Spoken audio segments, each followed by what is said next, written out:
Հարց համար 52 կենսաբազմազանության մասին կոնվենցիայի կողմերի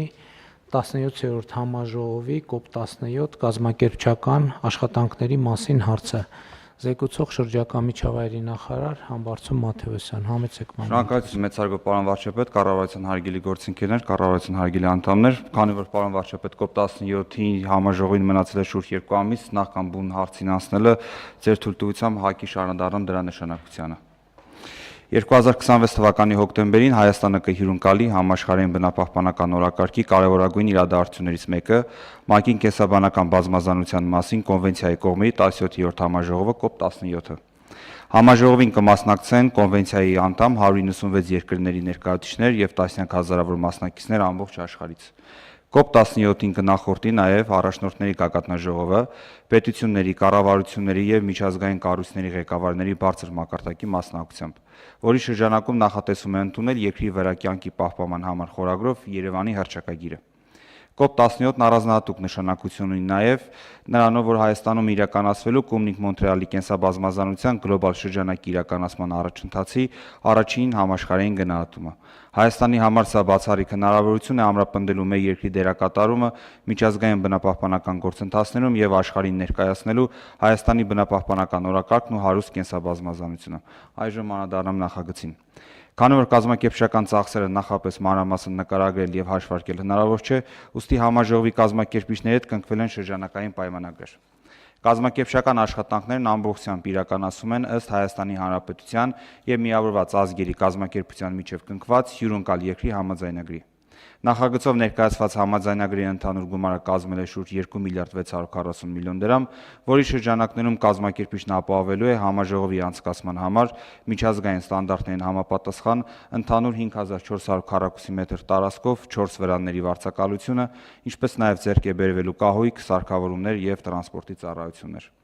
Նման շրջանակային համաձայնագրեր առաջիկա ամելի կներկայացնենք կառավարության քննարկմանը համաժողովը բարձր մակարդակով կազմակերպելու եւ անցկացնելու համար։ Խնդրում եմ հավանություն տալ ներկայացված նախագծին։ Շնորհակալություն։ Շնորհակալ եմ, պարոն Մաթևոսյան։ Հիմա ֆունդամենտալ հարցը հետեւյալն է. մենք պատրաստ ենք կամ հոկտեմբերի 1-ի դրությամբ պատրաստ կլինենք ամբողջ ծավալով այդ եթե ես ճիշտ եմ հասկանում, այդ մասշտաբի միջոցառում մեր երկրում նախկինում երբեք տեղի չունեցել։ Պարոն վարչապետ, ճիշտ եք հիշում, ոչ ծավալներով, այսինքն մասնակցության թվով մենք նման մասշտաբի միջոցառում Հայաստանում չենք անցկացրել, նաև գլոբալ հարթակի նախագահության նման կարգավիճակ չենք ունեցել, որովհետև կա թյուրըմբռնում, որ մենք ուղղակի հյուրընկալում ենք COP-ը, այնինչ մենք հյուրընկալում ենք COP-ը եւ եւս 2 տարի ժամկետով մինչեւ 2028 թվականի հոկտեմբերը նախագահելու ենք։ Հայաստանը արդեն իսկ համարվում է ամենակենսաբազմազան երկրներից մեկը աշխարհում եւ կենսաբազմազանության օջախներից մեկն է հանդիսանում առհասարակ, բայց COP-ը հյուրընկալելով եւ նախագահելով մենք արդեն իսկ կդառնանք նաեւ գլոբալ որոշումների կայացման կենտրոններից մեկը։ Միջոցառման համար նախատեսված աշխատանքները դեռ շարունակվում են, շատ աշխատանք կա անելու, բայց վստահ եմ մենք ժամանակին շենքը կավարտենք, կհանձնենք նաև այլ կազմակերպչական հարցեր, քանի որ միայն շինարարությունը չի։ Հիմա հարգելի գործընկերներ, նախ արդեն ասեց նախարարը, որ սպասվում է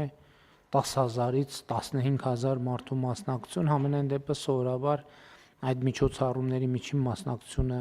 այդքան է, ինչը նշանակում է, որ նաև туриզմի շատ մեծ ներհոսք է լինելու,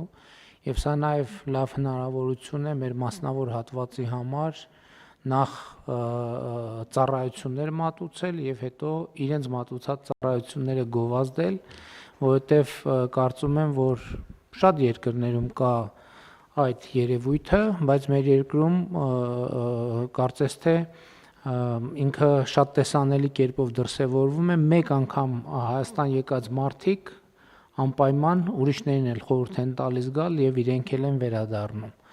Այսինքն մանավանդ туриզմի ոլորտում մեր վերընթաց զարգացման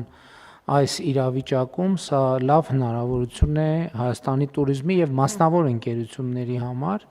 այդ թվում իրենց ծառայությունները գովազդել եւ նոր գործընկերություններ ձեռք բերել։ Հաջորդը մենք ըստ էության կազմակերպչական աշխատանքները ֆինանսավորել ենք պետական բյուջեից, բայց ներդրումների հիմնական ուղղությունը եղել է մասնավոր հատվածում եւ մասնավորապես մենք մեծ ներդրում ենք արել Մերիդիան կենտրոնում, բայց նաեւ այդ ներդրումների դիմաց մենք նաեւ ձեռքբերում ենք ունեցել եւ մասնավորապես այս որոշումների արդյունքում առաջիկա 8 տարվա ընթացքում մենք 8 տարվա պարոն Մատուցյան։ Պարոն վարչապետ, մենք Meridian Expo կենտրոնի հետ կնքել ենք ծառայությունների մատուցման պայմանագիր, այն պայմանով, որ ինքը շինարարական աշխատանքները կիրականացնի ՄԱԿ-ի պահանջին համապատասխան։ Դրա փոխարեն մենք փաստացի վարձակալում ենք որպես ծառայության պայմանագրի մաս 2026 թվականը ամբողջությամբ եւ 2027 թվականի հունվարի 1-ից սկսած 8 տարի տևողությամբ եւս 400 օր կանխավճարով ձեռք ենք բերում, որը իհարկե հետո կառավարությունը իր հայեցողությամբ հնարավորություն կունենա օգտագործել։ 8 տարի 400 օր մենք այդ ձևավորված ենթակառուցվածքը կառավարությունը իր հայեցողությամբ կարող է օգտագործել։ Նախ ես ուզում եմ ասել, որ սա շատ կարևոր նախագիծ է, որովհետև մենք երբեմն դժվարություններ ենք ունենում միջոցառումներ կազմակերպելիս եւ հյուրընկալելիս եւ այս ներդրմամբ մենք ըստ էության ֆունդամենտալ ձևով լուծում ենք այդ հարցը, որ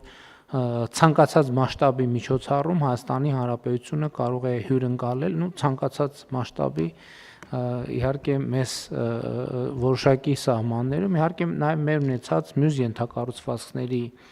հետ միասին եւ սա շատ կարեւոր է, որ ունենանք պատշաճ ժամանակագից միջազգային ստանդարտներին համապատասխանող ֆիզիկական ենթակառուցվածք, իսկ այս դեպքում վստահ ենք, որ միջազգային ստանդարտներին համապատասխանող ենթակառուցվածք ենք ունենալու, որովհետև բոլոր աշխատանքները իրականացվում են Միացյալ Ազգերի կազմակերպության համապատասխան գործակալության վերահսկողության ներքո եւ նրանք են ըստ էության տեխնիկական առաջադրանքները տալիս, նաեւ Երևանի այդ հատվածը վերջին շրջանում կատարված աշխատանքների եւ ներդրումների արդյունքում նոր շունչ է ստանում, ուզում եմ ասել, որ մենք այնտեղ այս աշխատանքների ընթացքում հայտնաբերեցինք, որ Երևանի հաղթանակ կամուրջը Արշակունյաց պողոտային միացնող ճանապարհ կա, որը չի գործում երկար տարիներ եւ մենք այս աշխատանքի ընթացքում նաեւ Երևանը նոր փողոց կունենա եւ ես առաջարկել եմ, որ Երևանի քաղաքապետարանի մեր գործընկերները այդ փողոց անվանեն COP 17-ի փողոց, որպես նաեւ այդ համաշխարհային միջոցառման նշանավորում եւ բացի այդ հարակից ենթակառուցվածքներ, ճանապարհ, մայթեր, այդ ենթակառուցվածքներ վերականգնվում են Կարմիր կամուրջի հետ, նրանք շատ կարեւոր մի մաս են կազմում եւ նաեւ Երևանի պատմամշակութային մի կլաստեր եւս ավելանում է նաեւ հանդիպումների եւ միջոցառումների եւ իհարկե մնացած մասով Հայաստանի միջազգային դերակատարման մասով նույնպես սա շատ կարևոր միջոցառում է եւ կարծում եմ, որ մենք նաեւ կարևոր է իմանանք, որ այդ առաջկա 8 տարում այդ 400 օրվա օգտագործումը պետք է պլանավորենք, բայց այդ 8 տարուց եւ 400 օրվանից դուրս էլ Հայաստանի համար կարևոր ենթակառուցվածք է, չնայած մենք հիմա արդեն պլանավորում ենք մասնավորապես այս պահին գաղափար կա, որ այս տարվա մեր ժամանակների հերոսը մրցանակաբաշխությունը հենց այնտեղ կառուցվող նոր դահլիճում կիրականացնենք եւ նաեւ մեր գործընկերների բոլորիդ ուշադրությունը հրավիրում եմ, որ այդտեղ այդպիսի հնարավորություն կա եւ միջոցառումներ կազմակերպելիս ըստ անհրաժեշտության, եթե անհրաժեշտություն լինի, նկատի ունեցեք, որ մենք այնտեղ արդեն 2027 թվականի հունվարի 1-ից կամ չէ, այս տարվանից արդեն կունենանք հնարավորություն այդ տարածքները օգտագործել։ Իսկ COP 17-ը պատշաճ մակարդակով անցկացնելը իհարկե շատ կարևոր է մեզ համար, նաև շատ կարևոր է լավ հնարավորություն է, որպեսզի մենք կարողանանք Հայաստանի միջազգային տեսանելիությունը եւ ճանաչելիությունը ավելի բարձրացնել եւ իհարկե մենք ունենք նաեւ մեդիա ռազմավարություն, ինֆորմացիոն արշավներ, հիմա Հայաստանի Հանրապետությունում շատ տեղերում արդեն տեսանելի է COP 17-ի վահանակները եւ ըստ էության մենք արդեն մտնում ենք միջոցառման եզրափակիչ փուլ եւ բոլոր գործընկերներին խնդրում եմ, որպեսզի կազմակերպչական աջակցություն ցուցաբերեն, նաեւ որոշակի հանրային նախաձեռնություններ կան տարբեր միջոցառումներ կազմակերպելու, որը կմտնի այդ տրամաբանության մեջ եւ իհարկե նաեւ շատ լավ առիթ է, որպեսզի մենք եւս մեկ անգամ անդրադարձ կատարենք բնապահպանական մեր օրակարգերին եւ մեր նախագահության շրջանը պետք է օգտագործենք, որպեսզի հաղորդակից լինենք շրջակա միջավայրի եւ բնապահպանական այն օրակարգերին եւ հնարավորություններին եւ նոր ձեռքբերումներին իրավիճակի կառավարման, որը ժամանակակից աշխարհում գոյություն ունի։ Այնպես որ հաջողություն եմ մաղթում մեզ այս կարևորագույն միջոցառումը պատշաճ ձևով իրականացնելու գործում։ Խնդրենք կան դիտարկումներ համեցիկ։ Պարոն վարչապետ, պարզապես նշեմ, որ այս տարվա գագաթնաժողովը միշտ ավանդաբար Մերիդիանում է անցկացվում, բայց օգտվելով այդ 400 օրերից մենք նոյեմբերին ծրիորեն ենք դա անելու։ Ինչ գագաթնաժողով, որի մաս։ Հայաստան Սփյուռք գագաթնաժողով։ Հայաստան Սփյուռք գագաթնաժողով երբ է նախատեսվում։ Նախատեսված է Նախորդն էր Մերիդիանում։ միշտ նախորդն էլ եւ 2022 բայց այս տարի այս անգամ ավելի լավ պայմաններ կլինեն այնտեղ ակնհայտորեն։ Խնդրեմ այլ դիտարկումներ համեցիկ։ Պարոն վարչապետ, ուղղակի հավելեմ, որ մենք մեծականակ միավորներով գույք ենք ձեռք բերում, օրինակ կահույք։ Հիմա նախորդ միջոցառումների համար գնված գույքերը մենք օգտագործելու ենք կոպի համար, բայց նաև մեծ քանակությամբ գրասենյակային գույքեր ենք ձեռք բերելու։ Միջոցառումը ավարտից հետո զեկուցագրով կներկայացնենք կառավարություն, կարծում եմ գործընկերները իրենց գերատեսչությունների համար կօգտակար կլինի, որ տեղեկացված լինեն։ Այո, համապատասխան ընթացակարգերով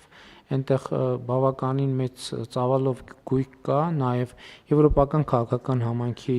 գագաթնաժողովի շրջանակներում էլ նույնպես այդպիսի հարց կա, դա նույնպես հարց է, որը հնդածս պետք է կառավարենք։ Այլ դիտարկումներ չկան։ Հարցը դրվում է քվեարկության, ովքեր են դեմ որոշման ընդունմանը, դեմ չկա, որոշումն ընդունված է։ Հավանիչ տեսանյութը եւ բաժանորդագրվիչ նորությունները բաց չթողնելու համար։